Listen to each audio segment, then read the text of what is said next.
Hey, this is the hospitality coach, and this is Driving with Pete. Today, I'd like to talk to you about staffing and rostering. And today, I'm going to explain to you how I staff and how I roster with regards to the amount of staff that I actually employ in any particular cafe. I've seen some cafes and restaurants end up with a horrible situation where they've got close to 40 staff that they might roster on at any given time throughout the week. And this sometimes occurs when we're employing people who are unavailable to work on Monday, but they can work on Tuesday, Wednesday, and Friday, or they're unavailable to work on weekends, but someone else is available to work other days, or someone can only work during the days and they can't work during the nights. Now, really, that's only a luxury I give my staff when they've been working with me for quite some time. But when I'm actually employing staff, I'm looking for staff that are available at any time. Okay, and that's the nature of this industry. I want to be able to roster them on whenever I need them, and they're going to be available. I generally don't mess around with my roster too much unless there's seasonalities involved and quiet days throughout the week.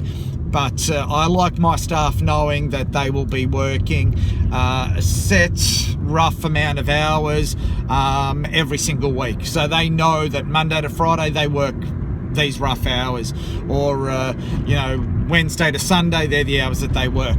So rough hours, and that can change from time to time. So when I employ people, I try to employ them over a 5-day period, giving them a couple of days off throughout the week, and relatively fixed hours. That way I don't need to employ a great deal of people.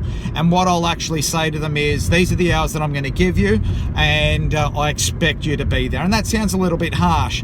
What happens if I'm sick? What happens if one of my kids is sick? Look, I'm a human being as well, but I also make it clear that I do know when people are abusing the system, and if I need to employ someone to cover their shifts that they're regularly unavailable for, I'll end up giving the shifts to the more reliable person. And that actually works well and in their favor, because what that essentially means is, if they're working for me and they're committed and doing all the right things and coming in like clockwork, rain, hail or shine, they will have a very secure job with me. So it's a double-edged sword, but I make that very, very clear from the outset. And what I end up with is a small group of people that support each other. I often catch myself having to send my staff home when they come to work and they look a little bit under the weather. But you know what? I much prefer doing that than, they've got a slight headache and they just don't want to get out of bed that morning. Well, you know what? The industry that we work in is tough, and we need tough employees. And I reward my employees for committing to work and showing some level of resiliency. I hope that helps. That's this installment for Driving with Pete. For more information, visit thehospitalitycoach.net. I hope you enjoyed this session.